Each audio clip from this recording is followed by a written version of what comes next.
नमस्कार दोस्तों, जय माता दी। आज मैं आपको गंगा दशहरा की व्रत कथा सुनाने जा रही हूँ। तो प्रेम से बोलिए गंगा माता की जय, शिव जी की जय। एक बार की बात है, महाराजा सगर ने व्यापक यज्ञ किया। उस यज्ञ की रक्षा का भार उनके पौत्र अंशुमान ने संभाला।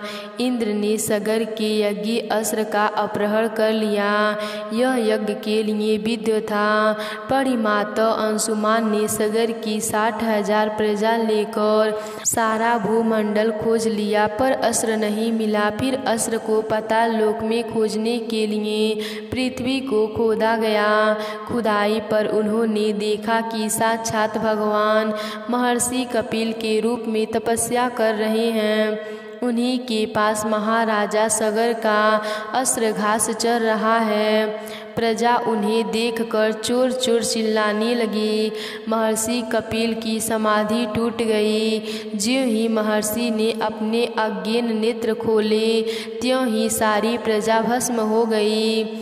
इन मृत लोक के उद्धार के लिए महाराजा दिलीप के पुत्र भगीरथ ने कठोर तप किया था। भगीरथ के तप से प्रसन्न होकर ब्रह्मा ने उनसे वर मांगने को कहा, तो भगीरथ ने गंगा की मांग की। इस पर ब्रह्मा ने कहा, राजन, तुम गंगा का पृथ्वी पर अवतरण तो चाहते हो, परंतु क्या तुमने पृथ्वी से पूछा है कि वह गंगा के भार तथा वेग को संभाल पाए? मेरा विचार है कि गंगा के वेग को संभालने की शक्ति केवल भगवान शंकर में है। इसीलिए उचित यह होगा कि गंगा का भार यूं वेग संभालने के लिए भगवान शिव का अनुग्रह प्राप्त कर लिया जाए। महाराजा भगीरथ ने वैसे ही किया। उनकी कठोर तपस्या से प्रसन्न होकर ब्रह्मा जी ने गंगा की धारा को अपने कमंडल से छोड़ा। तब भगवान शिव ने गंगा की धारा को अपनी जटाओं में समेटकर जटाएं बांध ली। इसका परिणाम यह हुआ कि गंगा के जटाओं से बाहर निकलने का पथ नहीं मिल सका। अब महाराजा भगीरथ को और भी अधिक चिंता हुई। उन्होंने एक बार फिर भगवान शिव की आराधना में घोर तप शुरू किया।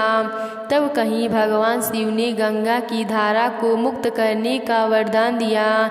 इस प्रकार शिव जी की जटाओं से छूटकर गंगा जी हिमालय की घाटियां में कल कल निनाद करके मैदान की ओर मुड़ी। इस प्रकार भगीरथ पृथ्वी पर गंगा जी का वरण करके बड़े भाग्यशाली हुए। उन्होंने जनमानस को अपनी पुण्य से उपकृत कर दिया। युगों युगों तक बहने वाली गंगा की धारा महाराजा भगीरथ की कष्टमयी साधना की गाथा कहती है। गंगा प्राणी मात्र को जीवन वादन ही नहीं देती, मुक्ति भी देती है।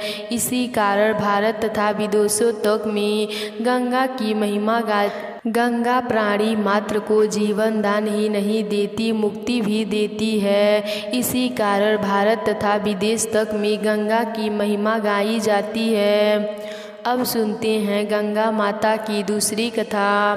वामन पुराण के अनुसार जब भगवान विष्णु ने वामन रूप में अपना एक पैर आकाश की ओर उठाया, तो ब्रह्मा जी ने भगवान विष्णु के चरण को धोकर जल को अपने कमंडल में भर लिया।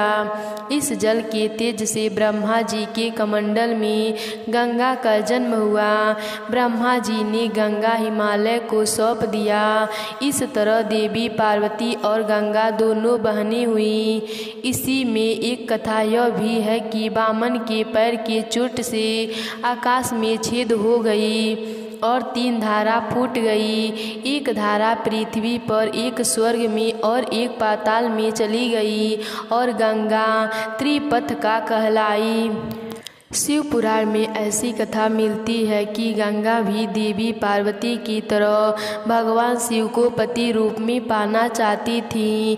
देवी पार्वती नहीं चाहती थी कि गंगा उनकी सौतन बने। फिर भी गंगा ने भगवान शिव की घोर तपस्या की। उनकी तपस्या से प्रसन्न होकर भगवान शिव ने उन्हें अपने साथ रहने का वरदान दे दिया। इसी वरदान के कारण जब गंगा धरती पर अपने अपने पूरे वेग के साथ उतरी तो जल प्रलय से धरती को बचाने के लिए भगवान शिव ने उन्हें अपनी जटाओं में लपेट लेते हैं। इसी तरह गंगा को भगवान शिव का साथ मिल जाता है। मराठी लोक कथा में इस तरह की कुछ बातें मिलती है। यहाँ गंगा को भगवान शिव की दूसरी पत्नी बताया जाता है। पार्वती गंगा को परेशान करती हैं। इसकी शिकायत गंगा भगवान शिव से करती हैं। पार्वती के कोप से गंगा की रक्षा के लिए भगवान शिव उन्हें अपनी जटाओं में छुपा लेते हैं।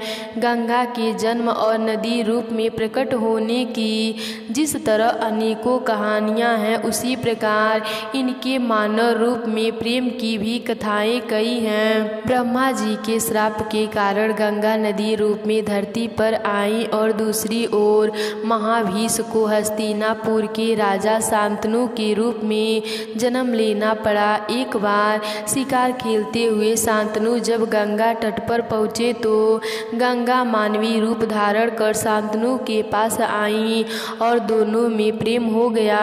शांतनु और गंगा की 8 संतानें हुई, जिनमें 7 को गंगा ने अपने हाथों से जल समाधि दे दी और 8वां संतान के रूप में देवव्रत भीष्म का जन्म हुआ।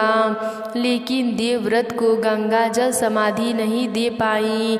कहते हैं कि गंगा के 8 संतान वसु थे, जिन्हें श्राप मुक्त करने के लिए गंगा उन्हें जल में समाधि दे रही थी। लेकिन 8वीं संतान को श्राप मुक्त कराने में गंगा असफल रही। महाभारत की कथा के अनुसार गंगा अपने पिता ब्रह्मा के साथ एक बार देवराज इंद्र की सभा में आई। यहाँ पर पृथ्वी के महाप्रतापी राजा महाभीष भी मौजूद थे। महाभीष को देखकर गंगा मोहित हो गई और महाभीष भी गंगा को देखकर सुध बुध खो बैठे। इंद्र की सभा में नृत्य चल रहा था। तभी हवा के झोंके से गंगा का आंचल कंधे से गिर गया। सभा में मौजूद सभी देवी देवताओं के शिष्टाचार के तौर पर अपनी आंखें झुका ली, लेकिन गंगा में खोए महाभीष उन्हें एकटक निहारते रहे और गंगा भी उन्हें देखती रही। क्रोधित होकर ब्रह्मा जी ने श्राप दिया कि आप दोनों लोक लाज और मर्यादा को भूल गए, इसीलिए आपको धरती पर जाना होगा और आप दोनों एक दूसरे को पसंद करते हैं, इसीलिए वहीं आपका मिलन होगा। तो प्रेम से बोलिए गंगा माता की जय। प्राचीन समय में एक गांव था जिसमें 2 बहनें रहा करती थीं। एक बहन का नाम गंगा था तो दूसरी बहन का नाम जमुना था। एक बार दोनों बहनें एक साहूकार के खेत से गुजर रही थीं तो जमुना ने 13 दाने जौ के तोड़ लिए, जिसे देख गंगा बोली कि तुझे तो ग्रहण लग गया है, तूने चोरी की है। इस पर जमुना बोली कि अब मेरा ग्रहण कैसे धुलेगा। गंगा ने कहा कि तुझे 12 साल तक साहूकार के यहाँ नौकरी करनी पड़ेगी, तभी तेरा पाप धुलेगा और ग्रहण से मुक्ति मिलेगी। जमुना साहूकार के यहाँ नौकरी के लिए जाती है और अपने लिए काम मांगती है। साहूकार उसे काम पर रख लेता है, लेकिन काम करने से पहले जमुना उसे कहती है कि मैं सारे काम करूंगी, लेकिन 4 काम नहीं करूंगी। जूठे बर्तन नहीं मांजूंगी, झाड़ू नहीं लगाऊंगी, बिस्तर नहीं बिछाऊंगी और दिया नहीं जलाऊंगी। 12 साल के बाद कुंभ का मेला लगा तो साहूकारनी भी कुंभ नहाने जाने लगी। जमुना ने उसे जाते देख कहा कि कुंभ के मेले में मेरी बहन गंगा मिलेगी तो उसे यह सोने का टका दे देना, इससे वह अपने हाथों में सुंदर चूड़ियां पहन लेगी। साहूकारनी ने कुंभ के मेले में गंगा को वह सोने का टका दे दिया। गंगा ने उसे वह टका लेते हुए कहा कि मेरी बहन को कहना कि उसके 12 वर्ष पूरे हो गए, अब वह यहाँ वापिस आ जाए। साहूकार व साहूकारनी वापिस घर आए। तब जमुना मटके में पानी भर रही थी। दोनों जमुना से बोले कि हमने सोने का टका तेरी बहन गंगा को दे दिया था और उसने कहा है कि तेरे 12 वर्ष पूरे हो गए हैं, इसीलिए अब तू वापिस जाओ। यह समाचार सुनते ही जमुना सहस्त्रधारा में बह गई और बहने लगी। जमुना जी का यह रूप देखकर साहूकार और साहूकारनी परेशान हो गए कि हमारे घर में जमुना माता ने काम किया, हमें तो अब ग्रहण लग गया, हम यह ग्रहण कैसे उतारेंगे। जमुना भागकर गंगा माता के पास गई। गंगा ने जमुना से पूछा कि तुम साहूकार और साहूकारनी से कुछ कहकर आई हो या ऐसे ही बिना बताए आ गई। तब जमुना बोली कि मैं तो कुछ भी बताकर नहीं आई हूँ। गंगा ने कहा कि जा उन्हें धीरज दे आ, नहीं तो उन्हें जीवन भर असंतोष ही रहेगा। गंगा के कहने पर जमुना माता ने साहूकार और साहूकारनी को सपने में दर्शन दिए और कहा कि तुम दोनों उल्टे माथे क्यों पड़े हो, जाओ उठकर खाओ पियो। तब दोनों बोले कि हम कैसे उठे, हमें तो ग्रहण लगा है, क्योंकि हमने उल्टे सीधे और पता नहीं कितने नीच कार्य कराए आपसे। तब जमुना जी बोली कि तुम्हें ग्रहण नहीं लगा है, ग्रहण तो मुझे लगा था कि मैंने तुम्हारे खेत से 13 दाने जौ के चुराए थे। मैं तो अपना ग्रहण उतारने तुम्हारे घर आई थी। मेरा ग्रहण तुम्हारे घर में 12 वर्ष तक रहने से उतर गया है और मेरी मुक्ति हो गई है। जमुना जी ने कहा कि तुम्हें कोई ग्रहण नहीं लगा है, उल्टे मेरे 12 वर्ष तक यहाँ रहने से तुम्हारी भी मुक्ति हो गई। यह कहकर जमुना जी स्वप्न से चली गईं। दोनों उठकर देखते हैं कि उनके घर में पहले से भी अधिक धन हो गया है। हे जमुना माता, जैसे आपने साहूकार और साहूकारनी को मुक्ति दिलाई, वैसे ही आप सबको दिलाना। तो प्रेम से बोलिए गंगा माता की जय।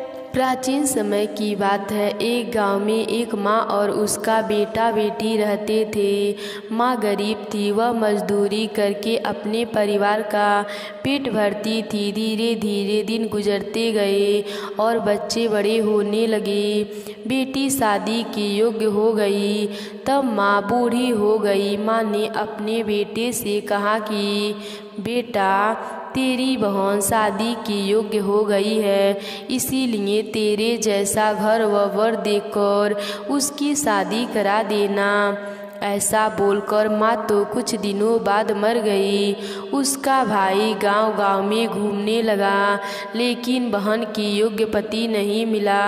वह घूम घूम कर थक गया और एक दिन सोचने लगा कि मेरे जैसा तो इस दुनिया में कोई नहीं है, इसीलिए मैं ही इससे शादी कर लेता हूँ। ऐसा सोचकर वह चुनरी और शादी के लिए सब सामान ले आया। तब उसकी बहन ने पूछा कि भाई, तुम यह सब सामान क्यों लेकर आए हो? तब उसके भाई ने कहा कि बहन, यह सब सामान तुम्हारी शादी के लिए लेकर आया हूँ। गांव वालों ने बहन से कहा कि तुम्हारा भाई ही तुमसे शादी करने वाला है। तब बहन ने जाकर अपने भाई से पूछा कि भाई, मेरी शादी किससे कर रहे हो? इस पर भाई ने कोई जवाब नहीं दिया। तब बहन समझ गई। उसने एक लोटे में जल लिया, चुनरी ली और चप्पल पहनकर जंगल की तरफ चल गई। जंगल में गाय चराने वाले ग्वालों ने उससे पूछा कि कहाँ जा रही हो? तो वह कुछ नहीं बोली। वन में जाकर वह धरती माता को पुकारने लगी और बोली कि हे धरती माँ, अब तू ही मेरी लाज रखना, वरना अनर्थ हो जाएगा। वह बोली, मैं क्या करूँ? माँ, मुझे अपनी गोद में ले लो, नहीं तो अन्याय हो जाएगा। तब धरती माता फटी तो बहन ने एक तरफ लोटा, चुनरी और चप्पल रख दिए और वह धरती में जाने लगी। इतने में दौड़ता हुआ उसका भाई जंगल में आया और उसने ग्वालों से पूछा कि मेरी बहन किधर गई है। ग्वालों ने कहा कि तेरी बहन उस तरफ गई है। वह बहन बहन पुकारता हुआ उस तरफ दौड़ता है। तब वह देखता है कि उसकी बहन धरती में समा रही है। यह देखकर वह बहन को पुकारता हुआ उस तरफ दौड़ता है। तब तक उसकी बहन धरती में समा चुकी थी, केवल थोड़े से बाल दिखाई दे रहे थे। वह बहन के बालों को मुट्ठी में पकड़कर रोने लगा।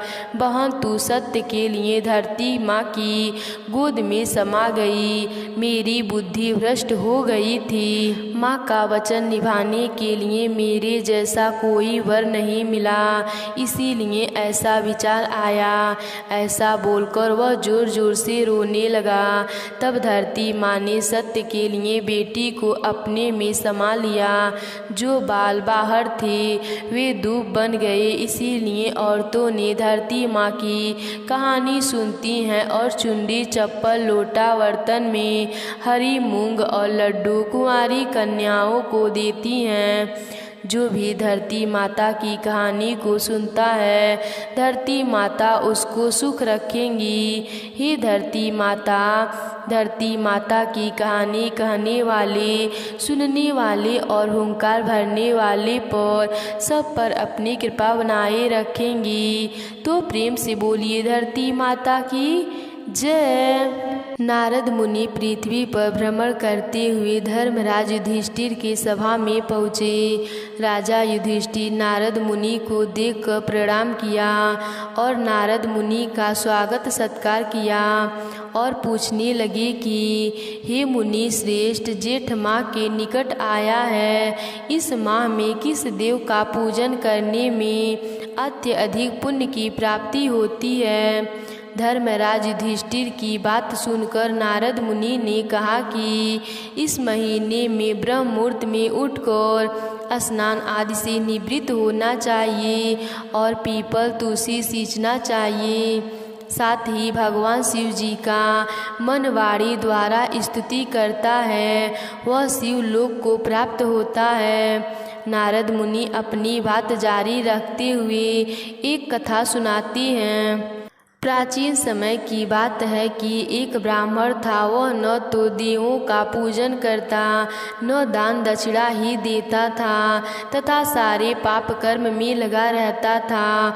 उसकी संगति खराब हो गई। सारे दिन मित्रों के साथ इधर उधर बैठा रहता था तथा घूमता रहता था, न कोई काम काज करता था। इसके विपरीत इसके पिता श्रेष्ठ आचरण के मानने वाले तथा धार्मिक प्रवृत्ति के थे। उसकी दान धर्म में रुचि थी। इस कारण उसका विवाह एक अच्छे कुल में संपन्न हुआ।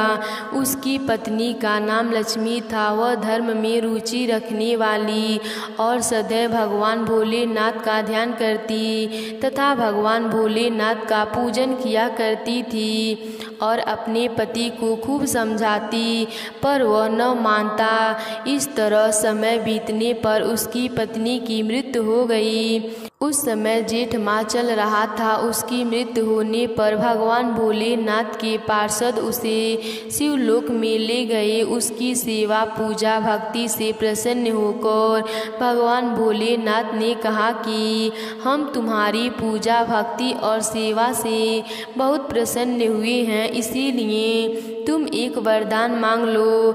तब उसने एक वरदान मांगा, हे प्रभु, यदि आप मुझे वरदान देना चाहते हैं तो मेरे पति को भी मेरे पूजा के प्रभाव से शिवलोक में जगह दे दें। तब भोलेनाथ ने तथा अस्तु कहा और जेठ माह में पूजा के फल से दोनों पति पत्नी शिवलोक में निवास करने लगे। तो प्रेम से बोलिए शिव जी की जय।